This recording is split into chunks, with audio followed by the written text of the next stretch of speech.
കഴിഞ്ഞ വീഡിയോയിൽ നമ്മൾ ബിസിനസ്സിനെ കുറിച്ച് പറഞ്ഞിട്ടുണ്ടായിരുന്നു അല്ലേ? പക്ഷെ എന്ത് ബിസിനസ് ആണെന്ന് ഞാൻ പറഞ്ഞിട്ടുണ്ടായിരുന്നില്ല. സോ ഇന്നത്തെ വീഡിയോയിൽ നമ്മൾ പറയാൻ പോകുന്നത് എന്ത് ബിസിനസ് ആണെന്നാണ്. അപ്പോൾ എന്ത് ബിസിനസ് ആണെന്ന് അറിയാൻ ലാസ്റ്റ് വരെ കാണും കേട്ടോ. ആദ്യം തന്നെ നമ്മൾ ബിസിനസ് സ്റ്റാർട്ട് ചെയ്യുമ്പോൾ തന്നെ വെബ്സൈറ്റ് ഉണ്ടാക്കാനാണ് തയ്യാറായത്. വെബ്സൈറ്റ് ഉണ്ടാക്കാൻ പുറത്തുനിന്ന് ആളെ നോക്കേണ്ടാത്തതുകൊണ്ട് നമ്മൾ തന്നെ ഉള്ളിൽ നിന്ന് ഒരുപാട് പ്ലാൻ ചെയ്തു. എങ്ങനെ വേണം എന്നൊക്കെ ഡിസ്കസ് ചെയ്ത് നമ്മൾ വെബ്സൈറ്റ് ഉണ്ടാക്കി. വെബ്സൈറ്റ് കംപ്ലീറ്റ് ആക്കിയതിനു ശേഷം നമ്മുടെ ലക്ഷ്യം എന്ന് പറയുന്നത് സ്റ്റോക്ക് എടുക്കായിരുന്നു. അപ്പോൾ നമ്മൾ നല്ലൊരു ഡീലറെ കണ്ടെത്തി നല്ല ക്വാളിറ്റി ഐറ്റംസ് തന്നെ സ്റ്റോക്ക് എടുത്തു.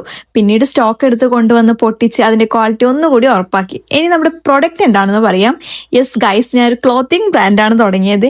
പക്ഷെ ഇത് ഭയങ്കരമായിട്ട് കോമൺ ആണെന്ന് എനിക്കറിയാം. പക്ഷെ നമ്മളിൽ കുറച്ചൊരു ഡിഫറൻസ് ഉണ്ട്. കാരണം നമ്മുടെ എല്ലാ ഡ്രസ്സസും സ്റ്റാർട്ട് ചെയ്യുന്നത് തന്നെ വെറും 139 രൂപയ്ക്കാണ്. വില കുറവാണെന്ന് കരുതി ക്വാളിറ്റിയിൽ ഒരു അഡ്ജസ്റ്റ്മെന്റും ഇല്ല കേട്ടോ. എല്ലാം നല്ല കിഡിലൻ ക്വാളിറ്റി പിൻട്രസ്റ്റി ഡ്രസ്സസ് ആണ് കേട്ടോ. പിന്നെ ഈ കാണുന്ന ബ്ലാക്ക് ഡ്രസ്സിന് മുഴുവൻ 139 രൂപയാണ്. അപ്പോൾ എല്ലാവരും ചെക്ക് ചെയ്യുക. ഇന്നത്തേക്ക് ബൈ.